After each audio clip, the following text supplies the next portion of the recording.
اور وہ وقت قابل ذکر ہے جب تمہارے پروردگار نے فرشتوں سے فرمایا تھا کہ میں کھنکھناتے سڑے ہوئے گارے سے بشر بنانے والا ہوں، بس جب میں اس کو درست کر لوں اور اس میں اپنی طرف سے روح پھونک دوں تو اس کے آگے سجدے میں گر پڑنا۔ چنانچہ فرشتے تو سب کے سب سجدے میں گر پڑے مگر شیطان کہ اس نے سجدہ کرنے والوں کے ساتھ ہونے سے انکار کیا۔ فرمایا اے ابلیس، تجھے کیا ہوا کہ تو سجدہ کرنے والوں میں شامل نہ ہوا؟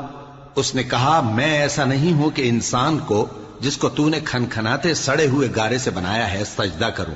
فرمایا یہاں سے نکل جا کہ اب تو مردود ہے اور تجھ پر قیامت کے دن تک لعنت برسے گی۔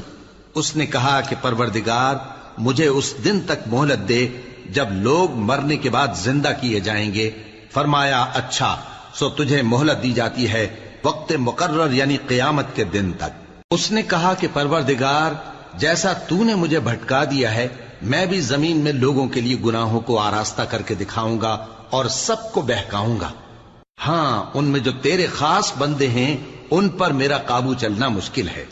فرمایا کہ مجھ تک پہنچنے کا یہی سیدھا رستہ ہے، جو میرے خاص بندے ہیں ان پر تجھے کچھ قدرت نہیں کہ ان کو گناہ میں ڈال سکے۔ ہاں بد راہوں میں سے جو تیرے پیچھے چل پڑے، اور ان سب کے وعدے کی جگہ جہنم ہے، اس کے 7 دروازے ہیں، ہر ایک دروازے کے لیے ان میں سے الگ الگ حصہ ہے۔